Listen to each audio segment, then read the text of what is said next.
Good afternoon. Today we have an incredibly special guest.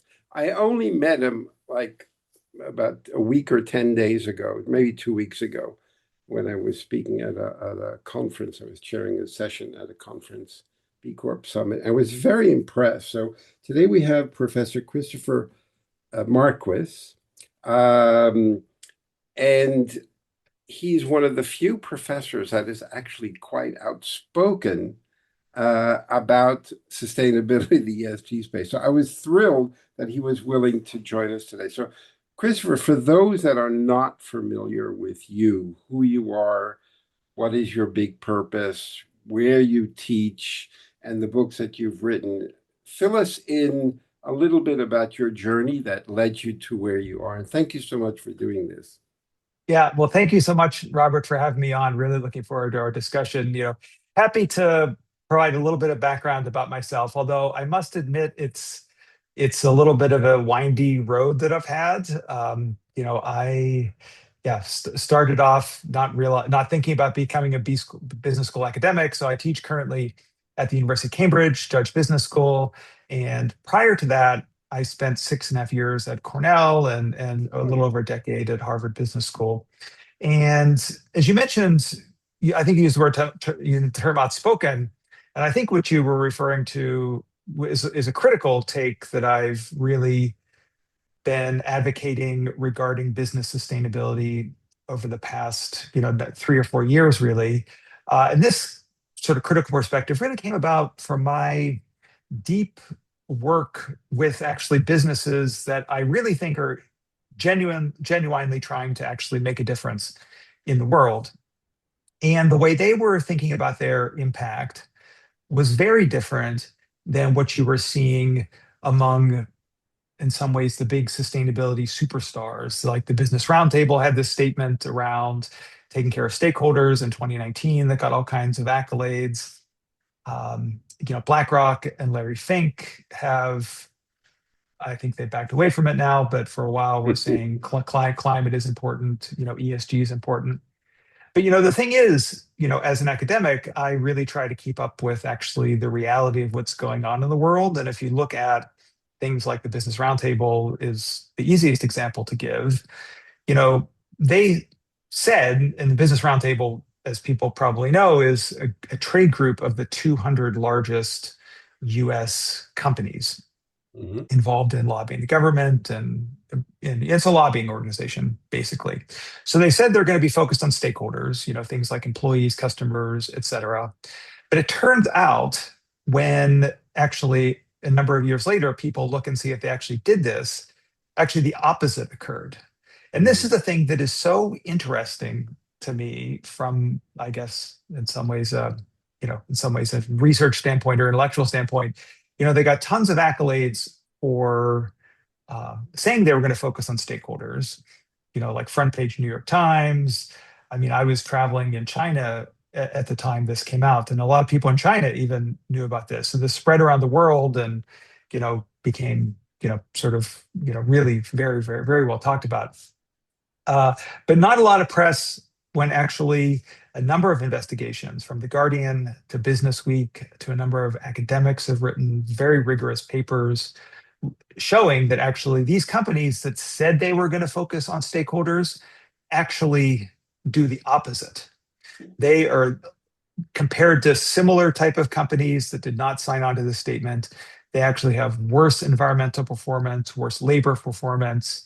They're very active in lobbying the government around all kinds of, weakening standards. And so I think this is really telling as to how genuine much of the discourse around sustainability is. That actually it's a lot of greenwashing. And I think, this is something that needs to be called out and discussed more. And did you do an MBA or did you do more of Yeah, a, yeah. I did a PhD in sociology, but I also did an oh, MBA. So okay. so yeah, my PhD is in sociology, So you and you did you learn any bad social skills there? I must have learned some, or at least maybe more critical social skills, because I did write this book called The Profiteers, and Yeah. I try to be constructive, but the title is The Profiteers: How Business Privatizes Profit and Socializes Cost. And so, it is foreground, definitely a critique of these companies like the Business Roundtable that through lobbying, through PR, communication, really try to convince us that they're doing the right thing, but actually, in reality, it's a big smoke screen. And I'd given a talk on this, and as a researcher and academic, I guess maybe I was a little naive, thinking like, okay, we are about producing knowledge from a disinterested perspective. But after giving a talk on it, one of my advisors from my dissertation came up to me and said, is your dean okay with you saying this? Uh, uh, he was a little worried about me that may, and I must say that I've had no sort of repercussions, and I do think that maybe if I was in the U.S., there might be a little bit more scrutiny on me, but being in the UK, I think there, yeah, I think that academic freedom around these topics still exists. And because when I was listening to your talk, it was, I thought, hey, this guy is a George Carlin fan, because you you were really speaking the radical truth. I thought I was one of the few that was saying that, but I tried teaching at MBA schools at the Rodham School of Management. I was very Sure. disappointed because none of the students followed their big purpose. They all, said, we want to go into sustainability. And they all went to A.T. Kearney and McKinsey, Yeah. except for one. There was only one that actually pursued that and taught at the American Sure. University in Paris. And there was one other professor in all of the time that I was doing TBLI. He was a professor at Yale and um, Baruch College. His name was Professor Okay. Rakesh Sethi, and Okay. I mean, he passed away unfortunately, and he wrote like 28 books, and he was an expert on social auditing. And he would get these calls from the mining industry. Hey, we've got a problem in Papua New Guinea. We'd like you to see what's happening actually on the ground. And he said, with pleasure, on one condition: whatever I find goes into public domain. And he still got it. So it was Yeah. so refreshing to hear you. I mean, I can imagine the US are probably not that crazy about it, but because a lot of the business schools, they thrive on endowments and Sure. money. And so you're basically telling these companies that their children are ugly. And, Yeah, well, yeah, I try to be constructive about it. I do think, and there are, companies. I mean, we the occasion that we sort of spoke on the same stage was at, it was a meeting of about, I think about 500 people attended from in Asia and Southeast Asia around the B Corporation movement. And I do think there are some companies that are doing really good work, thoughtful work, or on sustainability within that community, and lots of others, beyond that community too. I'm not, but I do think that the modal, so to speak, um, company response to sustainability is not authentic. And I think that this is, I think they have short-term pressures. I think it's a lot easier to say things than actually do them. Maybe there is even trying to be optimistic about it and sort of an ambition gap. Maybe companies are, do want to do better, but actually they find out it's actually a lot harder once they sort of dig in to their company. So I do try to be constructive, but like you, the MBA audience can be tough with this. I think that there are a lot of students, at least in my experience, that are interested in the topic, but definitely not the dominant set of the population. And I've been teaching these last 2 years a required class on hmm, sustainability, which I've worked really hard to get in the curriculum and do, because I think so much work on sustainability is preaching to the choir, and I actually yeah, want to get in and engage students that are not in the choir, and it's tough at times. And you know, one class I had, sort of, it was the first class of the of one of the sections, and the research assistant come to me and said, "Man, that's a tough crowd." And I look at it that as a positive, because maybe the teaching ratings won't be the best I've gotten in my life, but maybe I will change some people's minds. And also, I might be rationalizing things a bit, but I think, okay, if I'm going to be communicating about these ideas to mainstream companies, these are the kind of responses I'm going to get. So actually getting pushback from sort of the sort of dominantly neoliberal perspective is a good thing. And I think also then it gives students that actually believe in being sustainable and responsible an opportunity themselves to respond, because it's much more powerful if, let's say, a student is really very skeptical to have the debate play out between the students, because that way it's actually a much more sort of organic learning type of Mhm. process, as opposed to me from on high, the professor coming and saying, well, no, based on X, Y, and Z research, that's not the way it is. I do think that a lot can be the most powerful learning experiences are when it's that peer-to-peer, Sure. student-to-student discussion. How long have you been teaching, actually? So I've been teaching, I mean, I've been an academic for a bit over 25 years, and I've Wow. been, yeah. You have Asian blood in you? You look about 18. Thank you. I don't have Asian blood. I'm much older than 18. Uh, and yeah, I think it's, I think for a while there was, and a lot of it was inauthentic as a business roundtable discussion, sort of, showed. But I think that, up until a few years ago, there was much more winds at our back as far as talking about sustainability. I think that space has really decreased in the past past number of years.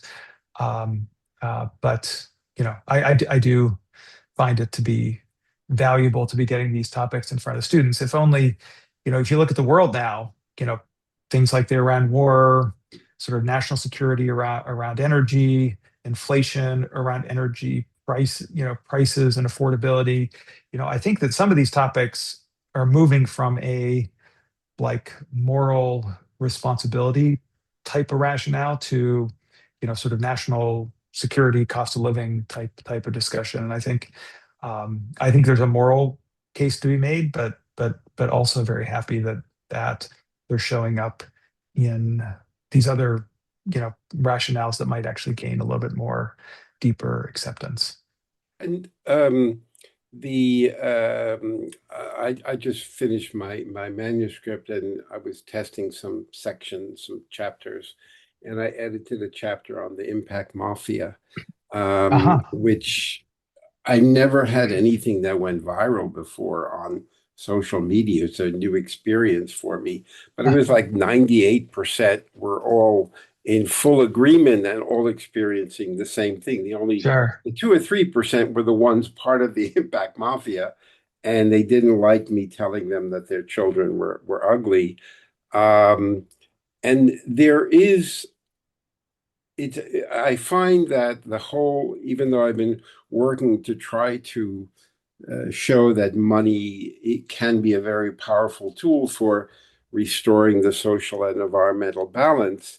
But it's been, and I remember when we started, the word ESG and impact didn't even exist. Sure. It was 30 years ago, 28 years ago. And so but now it's become more like a fitness club where everybody wants to show they have a membership card, but Sure. nobody goes to get on the machines. And do you believe that the business community realizes that? Is that intentionally, or is it just ignorance? Oh, I think, yeah, I think there's definitely a lot of realization that this is all, yeah, sort of smoke and mirrors type of, not all of it. I mean, Well, of like you course. said, I mean, I think that there are a lot of people that are acting in ways that actually are trying to make the world better. But I do think, large corporations, large investors, I mean, I haven't followed the BlackRock and Larry Fink case super closely, but my understanding is that, yeah, lots of annual letters about the importance of reporting, importance of net zero, importance of, managing carbon emissions, that it's about running a good business. He was not making a Sure. moral case either. Well, it turns out, when Texas says we're not having any funds that have ESG in our any ESG consideration or screen, BlackRock, see you later.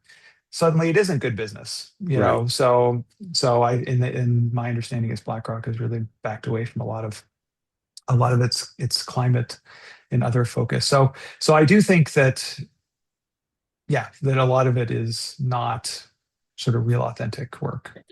But with the financial sector, which I always tell people, if you really want to understand the financial sector, think back to when the financial collapse in 2008, I think it was seven, happened. Hundreds of thousands of people were let go. Yes. Did the financial sector get smaller? No, it got bigger.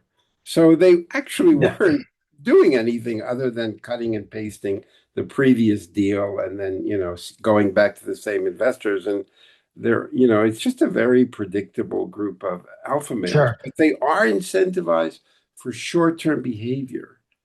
And that, Very as long much. as that exists, how can you possibly push the issue of sustainability? There have been some banks who say, okay, well, we're going to give you, a couple of points off of the loan if you have certain, behavior Sure. like the equator principle. But fundamentally, and when you see all the money raised for AI data centers and climate tech and Climeworks, which actually doesn't suck any CO2 out of the Sure. air, Right. and they raised over $1 billion. Don't Yeah. you feel kind of hopeless? Yeah. I don't know if hopeless is the right way. Because I do, and I guess I am a generally optimistic person, and I think You gotta change be. I take. mean, Yeah. you're quite enthusiastic and upbeat, but Yeah. also in a polite way critical. Yeah. Change takes time. And I do think that that's in part why I think it's really important to be calling out all these greenwashers and all this, excuse my language, sort of bullshit work like the Climeworks, which, I mean, a lot of this carbon capture is clearly just an effort by the fossil fuel industry to have an excuse to continue having people buy fossil fuel. Like, oh, we don't need to stop fossil fuels because we can actually take the carbon out of the air. And so I think it's really important to be very clear on that. And I think that, the investment community, um, yeah, is, like you mentioned, very short-term oriented. And the mainstream investors, I don't think, are going to come voluntarily. But, there are, as you mentioned, investors that are taking on a bit more of serious thought around some of these issues. One of the things I've been involved in at Cambridge, and I write a bit about in both my books on sustainability, is the idea of universal ownership, where investors are thinking about externalities around the environment and other societal factors, because actually there's such diversified portfolios that these existential risks end up having a big financial impact on returns. And so one example of this is around antimicrobial resistance. So, investors have been pressuring companies like McDonald's and Taco Bell, stop funding, I guess, I don't know what you call these things where all the cows are. They're not farms exactly. Mm, Stop funding these cattle yards mm. where you're giving all these antibiotics to the cows, because that's creating, and they give the antibiotics because they're so jammed in together that it's likely some disease will spread, that actually cows, I guess, grow faster when given antibiotics, which is sort of interesting to think Yeah, about. yeah, Uh, so, but if, let's say, there's this massive antimicrobial resistance, a result of all of us ingesting uh, antibiotics through meat, we can be in a position where you get a cut, and it could actually, kill you because there's no sort of effective way to treat it. So investors are starting to say, okay, this is an existential risk, and we want to make sure that companies are attuned to that and are not actually contributing to this issue. And I think that's one example where a lot of large asset owners are thinking like, okay, societal risk around sustainability is something that has some sort of financial impact and will start pressuring companies. But that's not a universal thing. Because if I look at, particularly on, I'm very focused on money going to things that actually do work in the short term Sure. in restoring the social environmental balance. But the money flows still go, into things that actually don't restore, that have nothing to do with climate impact in the short term. They'll do an Sure. IPO or they'll do 10x, but they're not impacting climate. And you see it very strongly in the nature-based solution where the things that generate the fees get the money. And the Mhm. projects that actually restore and maintain in a very low risk but don't generate high fees struggle to get funded. Sure. What Yeah. That, from the students that you're getting into your class? I mean, they're doing an MBA or going to a business school because they think it'll help them in their career, exactly. because all of the information they can access in the library. They don't have to go to, business school. But it's the rankings. I never knew this, that the ranking of the business school had nothing to do with education. It was based on the salary you earned when you left. So, yeah, So it's a very sad state of affairs as an educator to realize that actually, yeah, people are choosing Cambridge or Cornell or Harvard or whatever because of the network more than anything, exactly, probably. it's and Yeah. I was on the curriculum committee at Rotterdam School of Management when they were talking about trying to improve it. But I was the beekeeping course on sustainable finance. Um, and they made it very clear that at that time, if it was a relatively small business school, if a student said they wanted to work at an NGO, they wouldn't let them in Yeah. because they would bring the rankings down, which, whoa, that was like a shocker. Yeah, I mean that I think that anecdote gives a good sense of like a fundamental problem, with our system. So, yeah, I mean, as someone with an NGO background, that maybe they'll go out and want to work for an NGO afterwards, and that Yeah, salary is going to be very low. yeah. Or even if they don't work for an NGO, their background is such that probably the job they're going to get will not be, super high investment banking or private equity or hedge fund or consulting, whatever the high paying jobs are these days. And so, yeah, the way the system is engineered to actually sort of be finely tuned to those rankings is a huge, huge problem. Do you get, I mean, how do your students respond when you speak the radical truth that a lot of the stuff is really not real, but it's nice press So release the, stories? there are a set of students that are just totally into it, and this is a minority, I know, but so the class I teach now, it's towards the end of their program, and the amount of students that have told me that this class needs to be right up front because it actually provides some context and reality around much of what they'll be exposed to. Uh, but I think also, Cambridge is a place where attendance is supposedly required, but because of the university guidelines, it's very rigid as far as how assessment can be done. So, Mm. when I was at HBS, by policy, 50% of every class had to be student participation.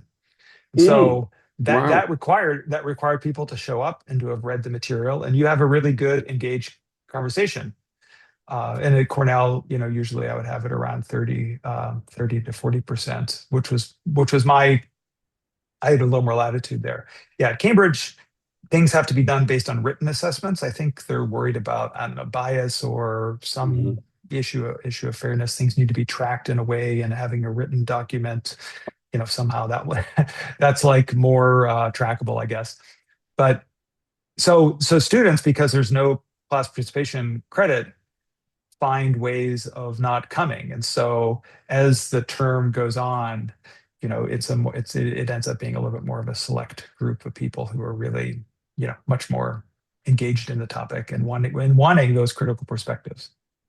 And the our mo when I was teaching at Rodham School of Management, I had a shocking experience. I didn't have experience on the, how to grade and all that. So they, well, so much percent for attendance, so much Yeah, percent for this and that. So I think attendance was a third or something like that. sure. So, and one day, people had to sign in, and I got the Yeah, document. right. And I saw we only had like, I don't know, 20 Sure. students total. And there were Yeah, like five or six who never showed up, and they had yeah, somebody else sign for them. I was yeah, yeah, so furious. I blew my yeah, stack. I said, this yeah. whole course is about values and integrity, Sure. and you can't even do that. Right. Yeah, And that really pissed yeah. me off. Did you ever experience that? So it's interesting. I'm sure that exists. What actually we do is each room has some sort of, I don't know, electronic scanner type of thing, and the students have to touch their ID on it, and it records them Oh, okay. there for the class.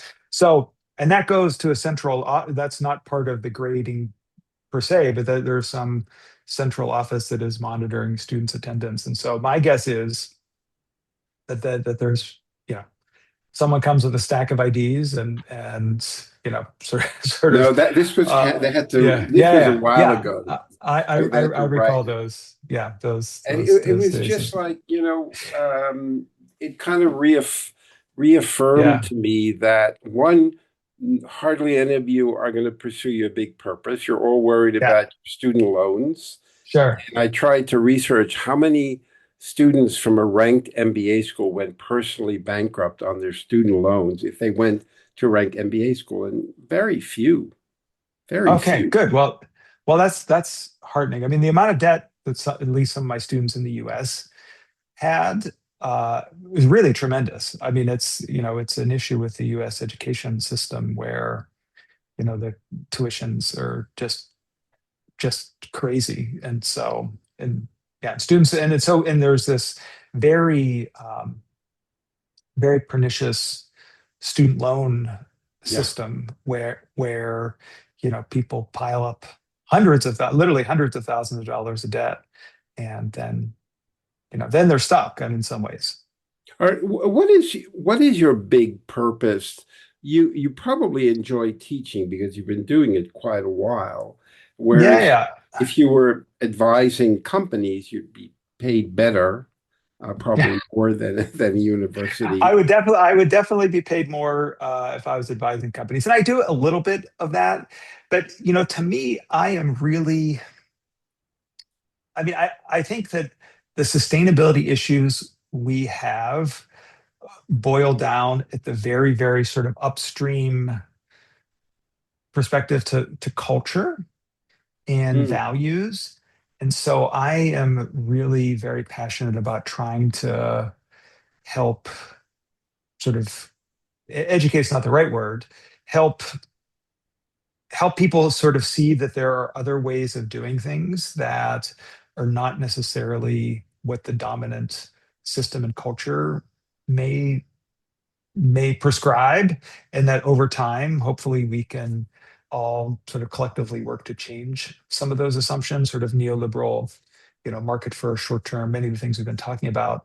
These are things that have only come to the fore in the last 50, 60 years. This is not the way that no, markets that's operate true. today, is not the natural way, or some God-given, structure. This is created by interested humans, Yeah. and other interested humans can hopefully change it. And so my interest is really through the books I write, and in some work I do for companies. Other, work of teaching is really trying to And is hopefully. teaching what gives you g- energy and doesn't cost you energy? So it does give me some energy because I'm frequently in a more hostile environment. It's maybe less energy, and sadly, it's also been hostile from the school too because I was able to get some of these changes when there was like sort of an ascendance of sustainability.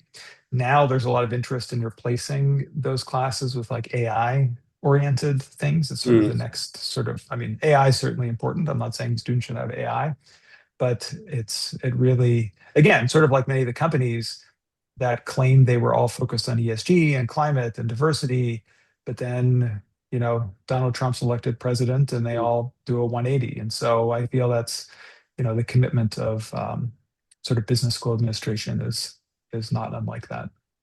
When I started on with TBLI, and I was trying to convince, because I was focusing mainly on large institutional investors and pension funds, to try to get them on board to see the self-interest.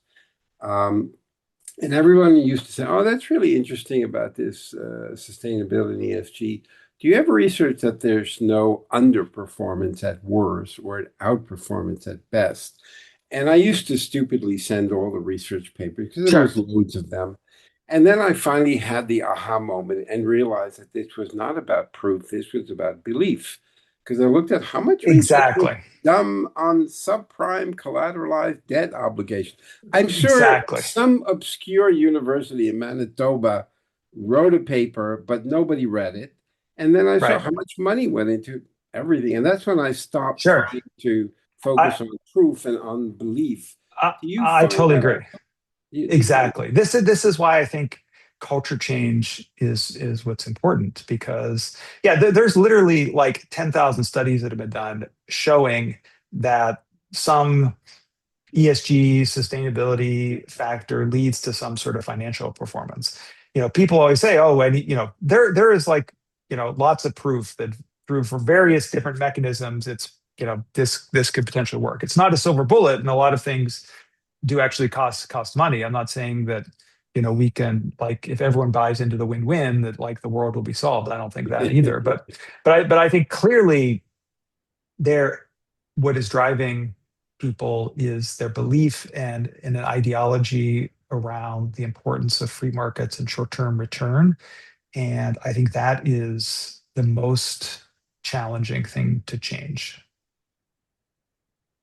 And because sometimes when I look at, all the time I've been spending on this, I am spending a bit less time on why and more about how. Sure. But the financial system is operating exactly as it was designed, and people are incentivized for short-term behavior. But at the same time, years ago, I said, at a certain time, you're not going to be able to attract and keep the best and brightest. Right. And I see it with, friends of mine who were senior people at this bank or that bank, and they left because I'm out of here. They don't want to do it. It's okay, but this is my big purpose. But it goes slow because when the companies finally wake up and they want to go faster than the music, they won't be able to find talent at Sure. the size that they need with the experience to transform that. So what is your experience in getting the pain factor or the message through more effectively with companies or some Yeah. of your students over 25 years? Some of these students are Sure. probably in strong positions. Yeah. So a couple things. So one, I agree with you, or in many ways that when people talk about in some ways, a business case. I think that the human capital talent one is the one that is the strongest. I think if people are good, if you are not, so if your company is creating harm in the world, extraction, people will not want to work there. That'll affect the culture. People want to leave, as you sort of gave some of those anecdotes. Um, And I think in part what students are realizing, and this is in some ways my pitch to the students, I mean, there's not this sort of win-win where, you're going to do some environmental or societal focus project and it's going to give you, some sort of amazing ROI, although maybe some of those projects could exist. However, there is a very, very big future risk around climate, around energy security, around governments taking a much more serious role in these topics. Trump accepted. So I do think that this idea of, if companies want to continue to be an employer of choice, they need to be thoughtful about how they're actually present, how their work affects the broader world. But are they listening? Because Yeah, I see all the press releases, yeah, and sometimes I'm happily surprised that the press release was real, and because I don't have external shareholders, so I will tell a pension fund, hey, I read this press release, you're going to commit all these billions to impact, and I don't believe you, so but sure, and they would respond in a somewhat polite way and show me some of the things that they've done, sure. that they finally realize that engagement doesn't really work if you're looking to actually improve the governance and the share price in the short term, because it generates lots of fees for the engagement specialist, but it doesn't really get things moving quickly. Another thing is, I used to show a video of Curb Your Enthusiasm for the students. I say, because we want to change companies, and I said to them, you know, you have a lot of power that you think you're powerless. If you want to change companies, just listen to, Larry David, and when he told Leon, you want to get this job, flip it around and you interview the recruiter. Ah, Unfortunately, hardly any of the students do that. They think I'm going to get the sure, job and then I'm going to change it from within. Why is right. it that they're so afraid to say, sorry, your company doesn't align with my values? Yeah, well, I think certainly we've touched on this a bit. At least in the business school context, there's a recruiting office that is very influential in working with the students and shaping who gets what interview. In the fact that they would challenge these interviewers, I think that the recruiting people within the school would probably sort of really have a lot of counseling against that. So I think in part the the business school as really an important sort of element in socializing students into these, sort of market first neoliberal values, and then ensuring that they aren't challenging the system as much as maybe even they want to, I think is a huge issue. I yeah, I think that's a big reason why is that a lot of our experience, the things we've been talking about, a lot of it's funneled through the business school, which don't want students challenging recruiters. But you've been teaching 20, 25 years, Sure. and you're still there, which I'm thinking, what, does he Yeah. have like some video of the dean, raping an underage boy or something so that he can, use to blackmail? I mean, Sure. how are you able, because you Yeah. pretty much follow your own drummer, you Sure. go your own So path. yeah. Yeah, Or are that's a you a good. secret billionaire and they're hoping you're going to leave them massive endowment? Yeah, it's yeah, that's a tough question because I must admit, so for a You are lot not the of majority. Let's put it that way. I'm not the majority. That's great. For a lot of my career, sustainability was growing. It was on the ascendance. Yeah. These last few years have been very challenging because it has made me question the value of what I'm delivering the students, and particularly given the school's interest in sort of taking back sustainability classes, make me question actually sort of business schools as actually a legitimate vehicle provide the kind of critique that I want to provide. So yeah, I don't. I mean,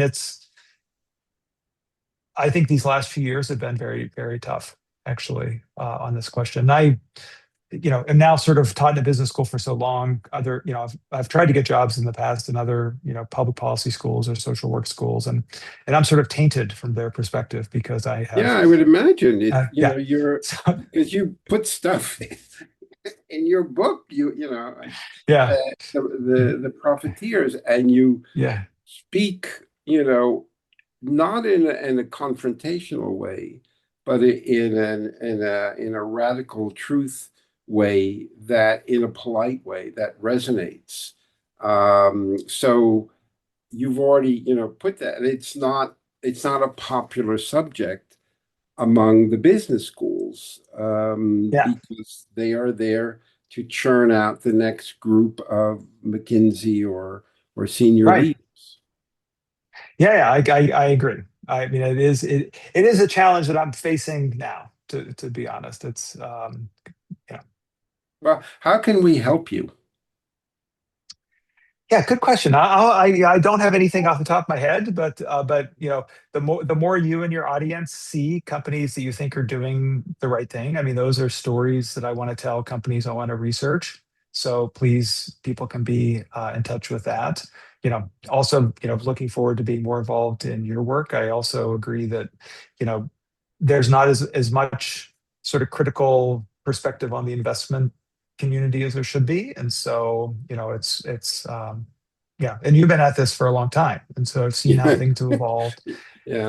Um, so, so I think, yeah, but working together and get in trying to, this is what sort of social movements are, is trying to find the sort of fellow travelers to make, There are two plus many. two There, equal I more. mean, Yeah, there are many. They're not always in academia because it's right. tough. That's a tough world, academia. It's Yeah, like being a nurse in a hospital, underpaid. right, You love what you're doing. right, You care about, your students or your patients, but you're not rewarded by society. The same as, kindergarten teachers are not, but right. they're very important. Yeah. So I admire the fact that you're taking this path and you've done it for a while. I imagine you're popular with some students and maybe not Oh with yeah, others. yeah, very popular. Some and I mean, sort of very bimodal reaction, actually. So, yeah, And um, what do you think would be? I mean, there's not one silver bullet, but over the years, you've seen certain stories or reports or messages resonate with the disbeliever. I never found it difficult to convince someone about sustainable investing. I always like the irresponsible investor and criminals, the mafia type, because they were very predictable. And if you just show them the self-interest, opportunity, and money flows, it's not that right. hard. The challenge is access. So what have you found over the 25 years that seems to resonate with a larger group of that you're engaging? I do think that some of the more creative companies that are sort of seeing the right behavior actually add to the value of the company through, sort of the culture and identity and potential brand. It does seem to resonate. I think that's a hard thing to pull off for most companies. So, and some companies, end up not working out. Like sort of Allbirds was the company that I, knew the leaders pretty well, had researched and written about a lot, and as you know, they as you and your listeners may know, they recently went out of business, and the new owners say they're going to become some AI company, which is Hmm. like a joke. They were doing a lot of I mean, I think a lot of very good things. And I think that they're sort of going out of business was a result of some bad business decisions, Have you moving. ever engaged with any senior management at Costco? I have not, but I have heard very positive things Me about too. Costco. And we had talked earlier about Eric Ries's book Uncorruptible, which I Right. think Costco is one of the main Yeah, yeah, he's one of them. main examples in that. And I do think, I've read part of his book. I haven't read the whole thing. His part of his thesis is that, you know, founders and entrepreneurs, frequently have some sort of passion and idea and values that guide their business. And then sort of taking on this outside investment is where things may start to go sort of haywire. And I think, and then he tries to sort of help companies build different structures, governance structures, other structures to help Right. sort of protect what actually is the values and vision of the organization. And I think Costco is one of the examples he gives of a company that's been able to do that. And so yeah, I don't know anyone at Costco, but it is No, a I company that reached I've heard out of. Yeah, to the CEO to do a podcast. Going through the all the layers of sure. trying to get that through. Um, and I was just very impressed, that taking care and giving a living wage to people Right. and still doing financially really well, Yeah. and just this very, almost impenetrable governance structure to keep Right. the all of the private equity guys who just want to, extract as much Sure. as they can. Um, are you going to be teaching in Amsterdam? You said. I'm going to be in Amsterdam. I won't be teaching. I'll be Oh, doing like a research fellowship oh, at the University of Amsterdam has the Institute for Advanced Study. So I'll be there for a few months, sort of mid-September to early December. So I hope oh, I know well, you're in well, Amsterdam. come Yeah, over, hopefully come over for will dinner. do. My wife is a brilliant chef, Great. I and look forward to she's did two PhDs, so she's more the academic. I'm just the barbarian over here, the it. connector. And I'm Yeah. really impressed. It was so refreshing listening to you speaking the radical truth and with clear examples of this is just nonsense, maybe not in the more aggressive way that I might say, but you said it in a way Right. that did resonate. So I admire that. And if there's anything that we can ever do to help you, please don't hesitate to ask.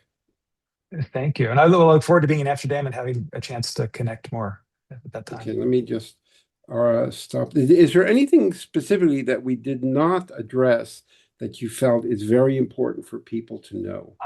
I don't think so. I think we covered a lot of good ground. I don't have 25 anything years else. teaching. Wow, incredible. Yeah, You, yeah, you yeah. look so Yeah. young. Unbelievable. I started old too. I'm older than you think. So. Okay, I'm going to stop this. Okay.